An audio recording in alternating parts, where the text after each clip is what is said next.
وقال النبي صلى الله عليه وسلم وعن عائشة قالت كان رسول الله صلى الله عليه وسلم يحب الحلوى والعسل إلى آخر الحديث أو كما قال প্যারা হাজিরের মজলিস সদ্য দিনদার ইমানদার পরেজগার মুত্তাকি বয়োজ্যেষ্ঠ আল্লাহওয়ালা মানুষেরা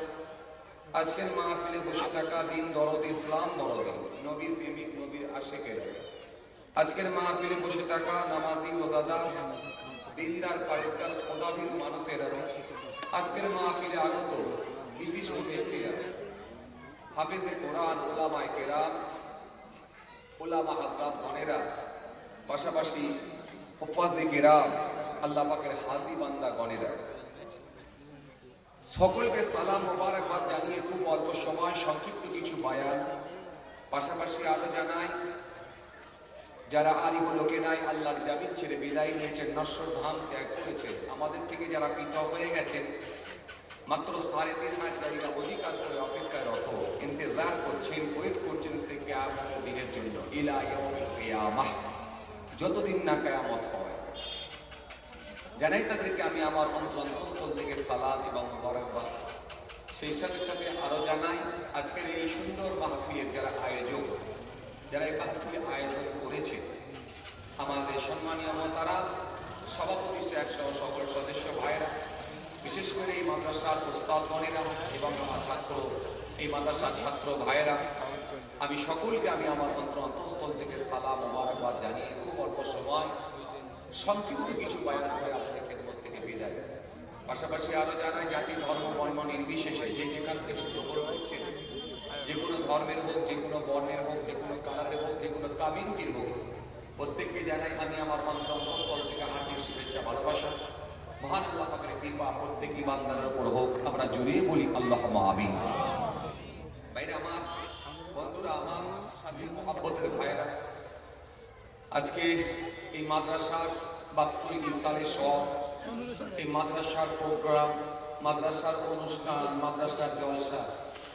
আমরা বেশ কিছু মানুষ এক জায়গায় সমবেত হয়েছি তবে এই জলসাগুলো একটু ভিন্ন আলাদা কারণ এই মাহফিলগুলো যখন মাদ্রাসার মাহফিল হয় সেগুলোকে একটু আমরা আলাদা দৃষ্টি দিয়ে দেখি কারণ দিনরাত যেখানে আল্লাহর হিটস চলছে বা কোরআনের পড়া হচ্ছে রাসূলুল্লাহর ঘর যেখানে সুতরাং সেই মাহফিলগুলোতে আমরা অ্যাটেন্ড করার চেষ্টা করি এবং পাশাপাশি ওই মাদ্রাসাকে যে যেমন পারি অন্তত একটু সহযোগিতার হাত বাড়িয়ে দিই কারণ আল্লাহ রাব্বুল আলামিন কোরআনে কারীমের মধ্যে বলেছে ইন্না রাসূলুল্লাহ ইয়ানসুরুকুম ওয়া ইউসাব্বিত আকদামাকুম যে ব্যক্তি আমার দ্বীনকে সাহায্য করবে আমি আল্লাহ তাকে সাহায্য করব এটা আল্লাহর ওয়াদা আছে তো সুতরাং পৃথিবীর জমিনে যত এরকম দ্বীনি প্রতিষ্ঠানগুলো আছে দ্বীনি প্রতিষ্ঠান দ্বীনি মসজিদ দ্বীনি মাদ্রাসা যাই বলেন না কেন সব আপনাদের মতো খেটে খাওয়া মানুষের দানেতে আপনাদের সহযোগিতায় মহান আল্লাহ পাকের কৃপায় আল্লাহ চালিয়ে নিচ্ছেন তো সুতরাং এই মাদ্রাসাগুলো যদি বন্ধ হয়ে যায় বা অচল হয়ে যায়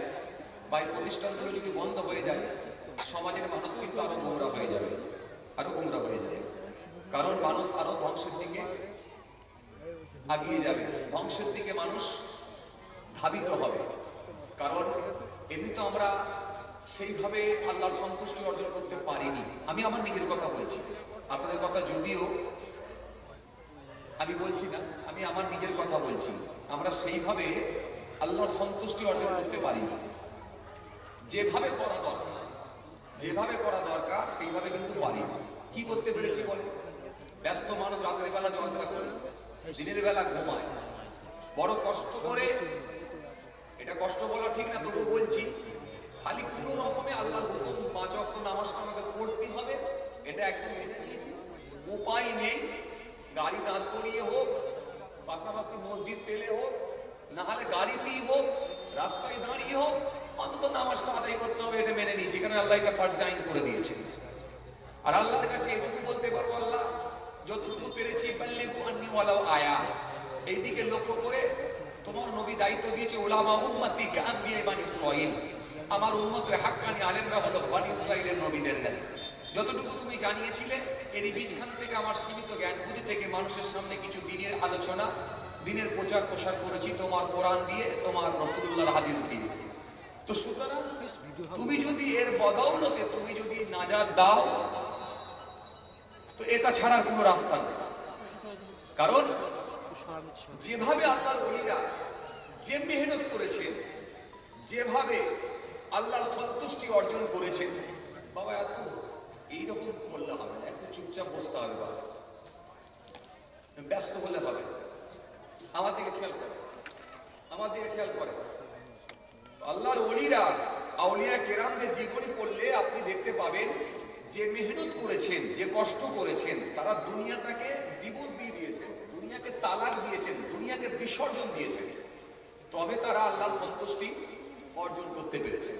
এটা সহজ ব্যাপার না, এটা অনেক পরিশ্রমের ব্যাপার, তবেই তারা আল্লাহকে রাজি করতে পেরেছে। আর স্বাভাবিক মনিবকে যদি সন্তুষ্ট কেউ করে ফেলতে পারে, মনিবের সন্তুষ্টি যদি কেউ অর্জন করতে পারে, মনিব তো আপনাকে বেনিফিট দেবেই দেবে, 100% আপনাকে বেনিফিট দেবেই দেবে।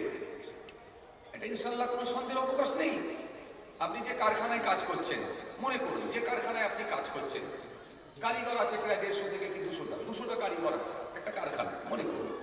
200 কারিগর আছে। এই 200 কারিগরের ভেতরে যদি একটা কারিগর সে যদি বলে আমি একটু মনিবের মন জয় করবো, কি করে? মনিব যেগুলো আমাকে দায়িত্ব দিয়েছে সেগুলো তো পালন করছেই, তার পাশাপাশি একটু সময় পেয়েছে মনিব, আমার মালিক গাড়িটা নিয়ে এসে রেখেছে, বাইকটা কাদা হয়ে গেছে, মালিককে বলার দরকার নাই,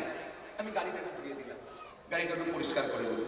মালিকের জামাটা টাঙানো আছে, 3 দিন ধরে পড়ছে, জামাটা নোংরা হয়ে গেছে, মালিক একটু ঘুমাচ্ছে, বলার দরকার নেই, ভালো কাজ করছি তো, জামাটাকে একটু ধুয়ে দিলাম। তো মালিকের রাতের বেলা হাওয়া হয়েছে, আকাশ থেকে গাছের পাতা পড়ে, বা আপনার কি বলে সামনের মহলটা বা বাড়ির সামনেটা চত্বরটা পুরো পাতা পড়ে ভর্তি হয়ে আছে, একটু ঝাড়ু মেরে দিলাম। তো এইগুলো করার পর মালিক যখন দুপুরবেলা ঘুম থেকে উঠলো, উঠে যখন শুনছে যে কে পরিষ্কার করলো রে, বলেছে মালিক আমি করে দিয়েছি, দাদা আমি করে দিয়েছি, আমার একটু সময় ছিল, মনে হলো নোংরা হয়ে আছে, একটু করে দিলাম। জামাটাকে পরিষ্কার করলো, মানে আমি করে দিয়েছি, বাট আপনি একটু শুয়েছিলেন, মনে হলো যে একটু করে দিই, তো করে দিলাম। গাড়িটাকে পরিষ্কার করলো, গাড়িটা আমার একটু সময় ছিল, মনে হলো আপনি আবার কোথাও বেরোবেন, কাজে বেরোবেন, কোথাও কাজে কামে বেরোবেন, তো গাড়িটাকে একটু পরিষ্কার করে দিলাম। সাবমার্সেল কল তো আছে, পাইপ আছে, ধরে একটু মেরে দিলাম, দিয়ে পরিষ্কার করে দিলাম, এটা সামান্য ব্যাপার। মালিক কি অন্তরটা খুশি হয়ে গেল, হয়ে গিয়ে বেতন দেওয়ার সময় যখন আর 5টা কারিগরকে দিচ্ছে, যেমন বেতন দেওয়ার কথা ছিল তেমনই দেয়, কিন্তু একে দেখে বললো না তোমার কিন্তু দরদটা একটু আলাদা, তোমার কিন্তু আমার প্রতি একটা আলাদা আন্তরিকতা আছে, ভালোবাসা আছে, এগুলো কিন্তু আমি বলিনি, তুমি এই ভালোবাসার জায়গাটা কিন্তু তুমি তৈরি করেছো, তো সুতরাং তোমার উপরে কিন্তু আমি আলাদা খুশি হয়ে গেছি। হয়ে গিয়ে নাও 10,000 টাকা দেওয়ার কথা ছিল, আমি এই মাসে খুশি হয়ে গিয়ে তোমাকে আরো 2,000 বেশি দিলাম, 12,000 টাকা দিলাম। ভাই এটা যদি মনিব দিয়ে দেয়, মালিক দিয়ে দেয়, তো এতে কোনো সমস্যা আছে কি? এটা তো মালিকের মন জয় করেছিল বলে দিয়েছে।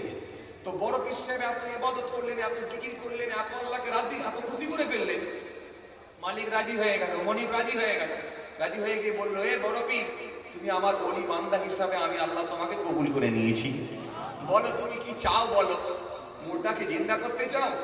মুর্দার সামনে গিয়ে বলো আমি আল্লাহর কথা বলো, মুর্দাও জিন্দা হবে। তো বড় পীর মুর্দাকেও জিন্দা করে দিয়েছে। খাজা গরিবি নওয়াজ আনা সাগরের ধারে গিয়ে লোটা ধরলেন, পানি উঠে চলে এলো। হে খাজা গরিবি নওয়াজ, তোমার ইবাদতে আমি আল্লাহ খুশি হয়ে গেছি, চলো চলো তুমি যেটা বলবে সেটাই কবুল হবে। তো তিনি আইসারা করলেন, আল্লাহর দরবারে দোয়া করলেন, পাথরকে পর্যন্ত আল্লাহ ঝুলিয়ে রেখে দিলেন। এটা তো মন জয় করে আমার আল্লাহকে সন্তুষ্টি, আল্লাহর সন্তুষ্টি অর্জন করেছেন, যা বলেছেন আমার আল্লাহ তাই কবুল করে নিয়েছে। কথা বুঝছেন? আর আমরা যেটুকু না করলে নয়, কোন রকমের সেইটুকু তাও ভালো মতো হয়নি। যদি বলে নামাজের জানিনি, আমরা অনেকেই আছি, নামাজের ওয়াজিবগুলো বলো তাও জানিনি, নামাজ ভঙ্গের কারণ বলো তাও জানিনি, রুকুতে গেলে কি করতে হয় তাও জানিনি, সিজদায় গেলে কি করতে হয় তাও জানিনি, কিয়ামে দাঁড়ালে কোন দিকে তাকাতে হয় তাও জানিনি, কিন্তু তবু আল্লাহর সন্তুষ্টির জন্য অন্তত নামাজটা অনেকেই আছে পড়ি, আবার অনেকেই আছে নামাজটাও পড়ে না, এটুকুও ছেড়ে দিয়েছে। আবার অনেকে আছে ভেজাল নামাজি, তারা যদিও নামাজ পড়ছে কিন্তু বাড়িতে আবার বন্ধন ঢুকিয়ে রেখেছে, পকেটে আবার বিড়ি রেখেছে, মুখেতে আবার মিথ্যা রেখেছে, লোকের গীবত রেখেছে, ভেতরে আবার হিংসা রেখেছে, অহংকার রেখেছে, রিয়া রেখেছে। তো সুতরাং এই negative positive negative positive negative positive negative positive এই যে পাঁচ মেশালি কাজ চলছে, এর জন্য কিন্তু আবার আল্লাহর দরবারে যে কিভাবে ফয়সালা হবে তাও বলা মুশকিল, সেটা আল্লাহই ভালো জানেন। দয়া করে যদি মাফ করে দেন তো আলহামদুলিল্লাহ, আর যদি মাফ না করে দেন তাহলে জোরে বলো ইন্নালিল্লাহ। কথা বলছেন দেখা ইন্নালিল্লাহ, বিপদের সংবাদ ইন্নালিল্লাহ। মাফ না করলে ইন্নালিল্লাহ, কথা বলতে পারছি, অবস্থা খুব খারাপ। কারণ আল্লাহর ওয়াদা আছে তো ফামাইয়া আমাল মিসকালা যারাতিন খায়রান ইয়ারা ওয়া মাইয়া আমাল মিসকালা যারাতিন শাররান ইয়ারা। আল্লাহর ওয়াদা আছে তো সুতরাং যারা যারা আল্লাহ বিচার করবে তো বলেই দিয়েছে, আল্লাহর ওয়াদা আছে। তো সুতরাং আল্লাহ দয়া করে যদি মাফ করে দেয় তো বেঁচে গেলাম, আর না হলে কিন্তু অবস্থা খুব